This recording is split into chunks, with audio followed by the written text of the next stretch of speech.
Hello, and welcome to Archive Dive. I'm Maria Lockwood, a reporter with the Superior Telegram. Each month, we dip into files on historic events, people, and places in Superior and Douglas County with local historians.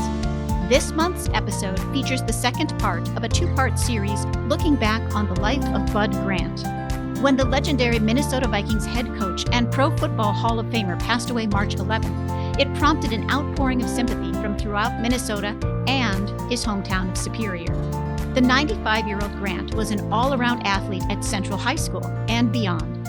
In his later years, Grant enjoyed the outdoors and time with family at his cabin in Gordon. At the time of this taping, it's the day before his 96th birthday. Helping us dive into the story today is longtime sportscaster and communicating arts senior lecturer at the University of Wisconsin-Superior, Tom Hansen. Hi, Tom. Hi, Maria. How are you? I'm fine. How are you? Awesome. Thanks for coming in today. My pleasure. My pleasure. Bud Grant is very, very special in my heart. And your connection with Bud Grant goes back a long way, doesn't it?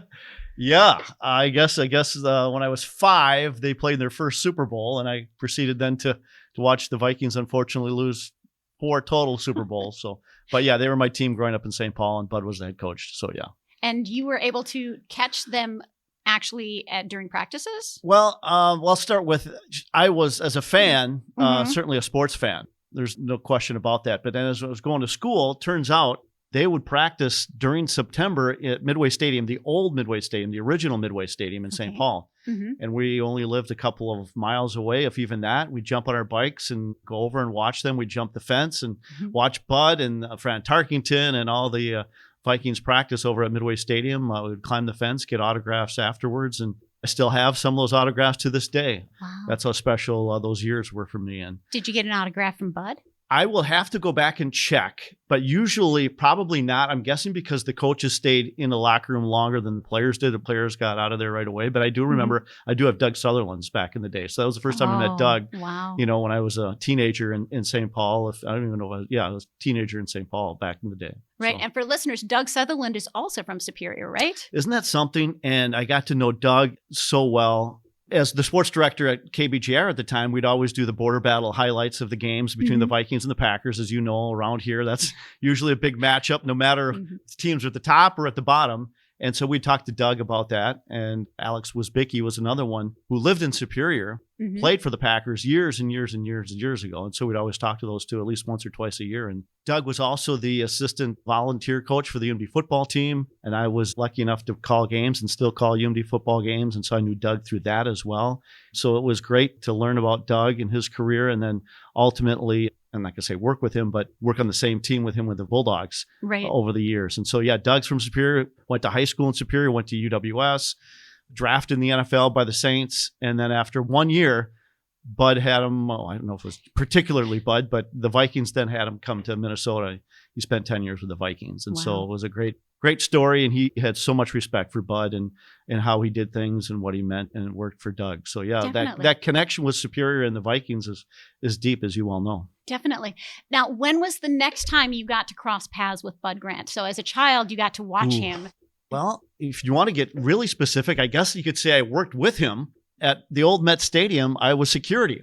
So I was security. So when I was there for the last final game at old Met Stadium, which was December 20th, 1981 against Kansas City, they lost the game 10-6. And I was security, so you take tickets to the games. And then that particular game, everybody knew would be the last final Vikings game at Met Stadium.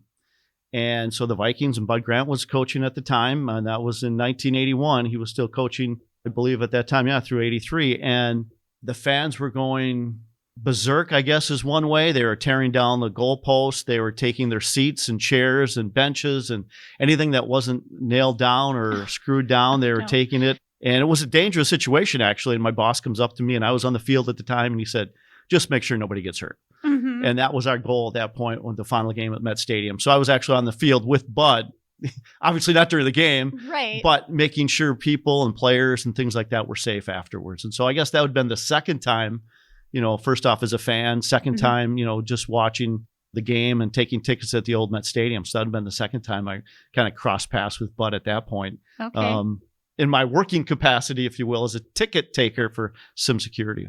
And I did that both at Met Stadium and at the Metrodome. Okay. And then you became a sportscaster. Yeah. And by the time you were a sportscaster, was Bud still a coach? He came back in 1985. So he did 18 years with the Vikings from 1967 to 83.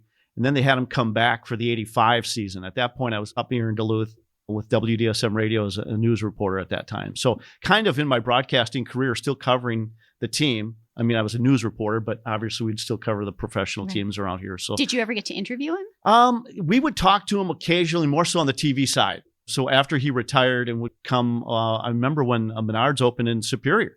That was one of his promotional appearances was Bud Grant, come and meet Bud Grant and get his autograph. And sure enough, so he would make appearances with the Vikings, periodically, different tours or different events and things like that. Same with Doug, obviously, since Doug was around here. Mm-hmm. And so again, professionally, I knew because of his connection with Gordon that when he was up here, he liked to not be interviewed, if that makes sense. Right. You know what I mean? He wanted to be family. And so when he'd go to the UMD football games, because two of his grandsons played for UMD, I made it a point not really to interview him. As much as I really wanted to talk to him, I'd find out if he was at the game. And if he was, then I'd certainly go see if I could get a glimpse of Bud Grant. But I wanted him to be Grandpa Bud Grant, right? I didn't want him to be answering questions about, how the Vikings are doing this year or this game or things like that. And so I personally tried to leave him alone, if that makes sense. Nope, that makes Others sense. might not have had that same, and there's nothing wrong with that. But for me, he was up here as a grandpa or as a dad. I know his son Bruce played at UMB, so there's a lot of connections. Of course, Jim Miloski knew him. And so it was fascinating for me in that way to see him at that stage after his career. Right. And let's talk about his career. How big of a figure is Bud Grant in football, in Superior history, in all of his sporting athletic career? Yeah, Maria, and that's the thing about it. It started at, Superior Central, I believe, was the school he went to. And then from there went on to the Gophers. But every sport he touched, he was magical. From basketball, I believe he even played baseball for the Gophers in addition to football, and played for the Minneapolis Lakers in the NBA at the time in Minneapolis and won a championship with them. And so he was so talented in whatever he did. Obviously being drafted and going into the NFL and playing there. And then his CFL years, I don't think a lot of people realize the impact he has in Canada and Canadian Football League with Winnipeg Blue Bombers and what they've done there. Because he coached there before joining the Minnesota Vikings. And How many years did he coach there? Boy, you put me on the spot on that one. If I say 10, that might be too many. But it was to the point where they have a statue of him in Winnipeg outside the Blue Bomber Stadium. So really? In Winnipeg, yeah. And so he's had a big impact there as well. Because I think he played there. Very young, wasn't he? Like 26 or something? Right after, yeah. I mean, he didn't play in the NFL all that long. And I think they offered him more money in Canada. And at that time, when we say more money, maybe $500, maybe $1,000 more, or a few $1,000s more. So he went up to Canada to play. And so he had a big career in Canada before coming back and coaching for the Vikings. Yes. And he played with Philadelphia, I know. He was with Philadelphia, and then he also went to Winnipeg. But he was an awesome three-sport athlete with the Minnesota Golden Gophers. And I agree, Superior was a big part of who he was and where he came from. His dad was a firefighter in Superior, and that's near and dear to my heart, as a lot of my family, my brother, several of my brother-in-laws are firefighters. Sister-in-law, I can't forget my sister-in-law. And so that connection with Superior and firefighting. And Bud never forgot his roots and where he came from. And it was nice to be part of a special event at the high school later on that we can talk about too. Right. And so how many Hall of Fames is Bud in? Oh, boy. Well, the Pro Football Hall of Fame in 1994 was inducted into that. So on the TV side, we would cover all these things, the Hall of Fames that he would be in, the Ring of Honor for the Vikings. I apologize for not knowing all the specific ones, but I believe he's in the Winnipeg or the CFL Hall of Fame, I believe. That would make sense. Deck Hall of Fame, Superior Hall of Fame, any Hall of Fame that has connection to Superior and the area he's part of, without a doubt, because of the impact that he's had. And deservedly so. To him, it was always a team win, right? It wasn't him. It wasn't, look at what I did. It's look what the team did. Look what these individuals did collectively working together. And so it's the character that always drew me to Bud, was that there was the right way of doing things. There were the wrong way of doing things, but there wasn't a shortcut way of doing things. You had to earn that. You had to earn that spot on the team. You had to earn that spot in being a good teammate or being a captain. And there are no shortcuts in some of those things. And so his character and what he stood for to me really stood out. And that was important in telling Bud's story, because it wasn't just the wins, wasn't the losses, wasn't the Super Bowl losses, unfortunately. It was what he stood for. And later on, I was able to be a part of his grandchildren's lives and eventually his touching moment at the high school, at Superior High School. Tell me a little bit about that. Well, I'll start with, I was honored. I got a call to be the MC for a Pro Football Hall of Fame Hometown Heroes program. Ray Cozy, the athletic director at the time at Superior High School. This was in May of 2013. Mm-hmm. And the actual plaque that's in the Hall of Fame, they're bringing around to all the hometowns. In essence, they were bringing the hometown heroes to the hometowns. So his plaque at the Pro Football Hall of Fame, and they have a plaque now at the high school for Bud Grant, which is pretty cool. Yes. And there was a ceremony involved with that. And also in the tying to the firefighters, I think Bud brought a trophy that he had in the family that was his dad's when his dad was playing sports as a firefighter in Superior. And he presented that, I think, to the Superior Fire Department at the time. He came from an athletic family. Yeah, oh yeah. And so I was honored to be part of that. He meant so much to me, as you mentioned, to Superior, Douglas County, the area, and to MC that and see the community respond to Bud was amazing. I was not surprised. Large turnout, even some people that he went to high school with or Really? He grew up in or in the neighborhood turned out for the event. Of course, the high school and the community. And Bud's a special guy, and people don't forget. And Bud doesn't forget where he came from. And so to be part of that and asked to be part of that truly was wonderful for me, to play a little teeny tiny role in introducing him and some of his friends and the pro football folks that were involved at the Pro Football Hall of Fame. So that was May 2013. And it was an event I'll never forget. It's actually one of my career highlights. Wow. What is it that makes Bud Grant so special? Is it the athleticism? Is it the sticking with his roots? Is it the team effort? What is it about him that's made him so popular, so special? He treated people the right way. He treated people as all equal. You could have been an offensive lineman. You could have been a fan. You could have been a ticket taker like I was. He treated them all the same way. And sure, he wanted everybody to do their best. But to me, he was always treating people with respect and kindness, right? And I think that's what drew people to Bud. And obviously the success. He won a lot of football games. Yes, he did. A lot of playoff games. Not a lot of Super Bowls. I have to keep reminding everyone, unfortunately. But I think it was just the team aspect. It was never about him.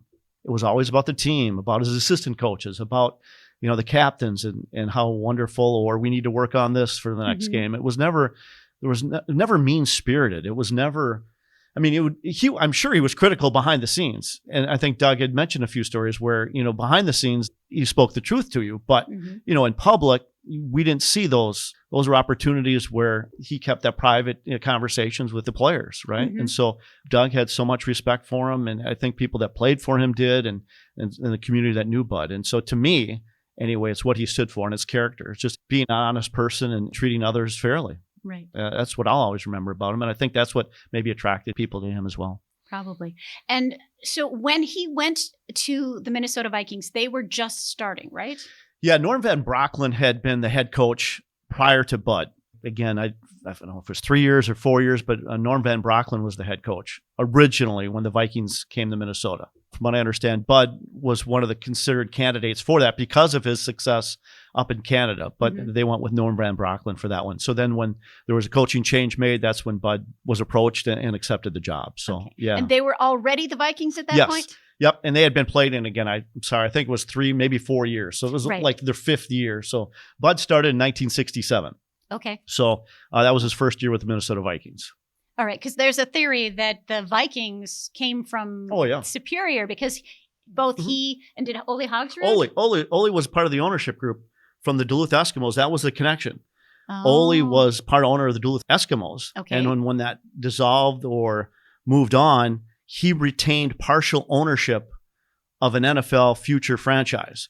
Okay. So the next NFL future franchise, Minnesota Vikings. And so the connection between Superior and Duluth Eskimos is Ole Hogsrud. And then Ole became part of the ownership group with the Minnesota Vikings. Not the majority owner, but part of the minority ownership with the Minnesota Vikings. So Ole, and with his connections to Superior. And Ole's connection to Superior is from the university? From Central. From Central High School, too. Yep. So did he go to school with Bud Grant? I don't know. Again, or maybe I don't know, but I think maybe around that era. So I'd say I think he was older than Bud. I think. I think so too. Yeah. And of course, Ole Hogsrud Field is the football stadium named over at UW Superior, where the Yellow Jackets played when they still had football, and of course, the Spartans then played there. Right. Before they moved on to their new complex at home. So, do you think, and this is a theory and a rumor, that he named the Vikings after Central High School Vikings? Ole, you mean? Mm-hmm. Ole. Oh, yeah, absolutely. There's that connection. Yeah, the colors, absolutely. I think there's that connection. Can I confirm that? No, years later. But yeah, I think that is the theory, that it's based on that. Absolutely. Yeah, for sure. Because of the name and the identity. Yeah. Oh, absolutely. Bud wasn't part of it at the beginning there, but Ole was. So, yeah. Interesting. Yeah, there's a lot of history there that I would like to know more about myself between Ole and Bud, and the amazing things that happened with the Duluth Eskimos and pro football in Duluth, because Duluth Eskimos was the first professional team in Minnesota. Okay. So, predated the Vikings. Exactly. And Ole was part of that. So it's fascinating. It is the connection. Yeah. Yep. All right. Was that event at the high school, was that your last time you saw Bud, or had seen him since at games? That's a good question. No. He had family members that attended UMD. His grandsons played before that. Okay. So Ricky Fritz was a quarterback, and Ricky, I believe, is the son of one of Bud's daughters. So if that makes sense. Grandson. Yeah. Ricky Fritz. Ricky played for the Bulldogs and was the 2002 NSIC Offensive Player of the Year as the quarterback. They averaged 47 points per game. So for football fans, that's like a lot of points per game. Now, they were 20-4 during the time that he was with the Bulldogs. But here is the tie-in. Ricky did have a tryout with the Minnesota Vikings.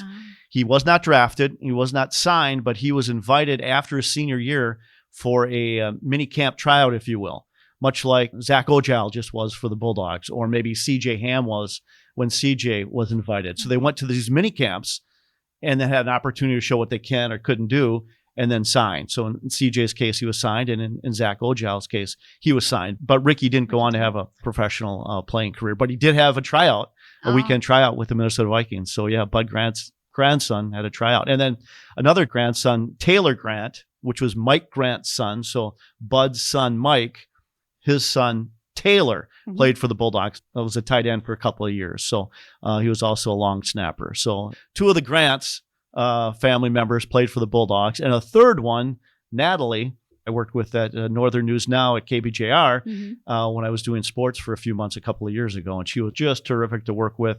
I was the sports anchor. She was the news anchor and producer, and helped me out tremendously, because it had been 8 years since I had done sportscasts. So technology had changed in 8 years from the TV studio, from when I was there the first time until I returned there. I'm still with the station as a play-by-play announcer, but as far as the newsroom goes, and Natalie was just a great help and a great person to work with. So, did she share many of her grandfather's stories? We had a lot of, I shared a lot of these stories with her. And and we had that special bond and connection because I had so many connections with Bud over the years, and I've told her how fond of a person Bud was in my life, and obviously it was for her. So, we shared a lot of stories when I was at the TV station with her. Did you ever go to one of his famous garage sales? I wanted to.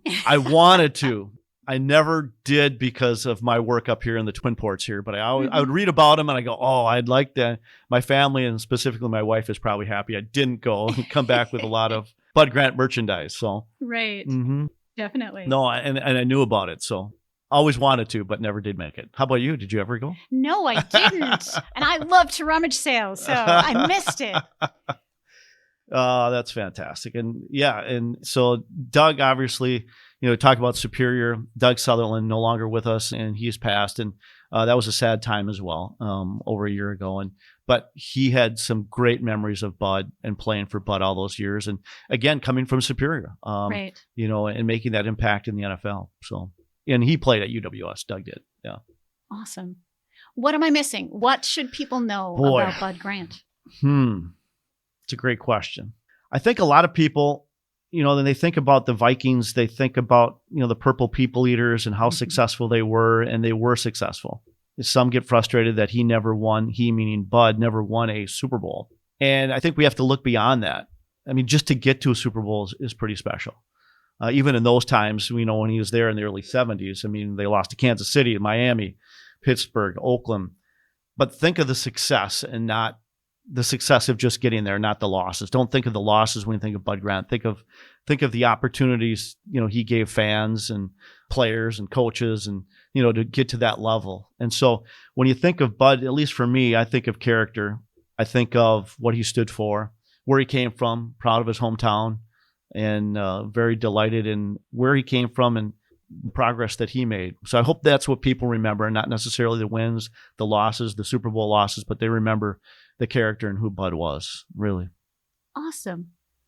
Thank you. Yeah, Maria, thank you. No, this today. was wonderful, a great opportunity. And I got to think back in my days at the old Met Stadium of taking tickets and then watching. See, you get in for free when you take tickets. So, you got to get there early. You take tickets and you can watch the second half. Same with the Twins at the Met Stadium. After like the fourth or fifth inning, you get to watch the end of the game. Plus, you get to see the game. So, my early experience. So it was fun to recall some of those wonderful memories of Bud and the Vikings and Twins at the old Met Stadium and then the Metrodome. So Thank you. I appreciate you for having me. So anytime you want to talk about Bud or sports in Superior, I'm here for you. No problem. Excellent. Well, I'll be calling you. I only have 38 years of experience here. So next time I'll brush up on some stats for you next time. Sorry about that. No problem. Thank you. And thank you for listening to Archive Dive. New episodes are available monthly at superiortelegram.com or wherever you listen to podcasts. If you have a topic you'd like us to explore, email me at mlockwood@superiortelegram.com.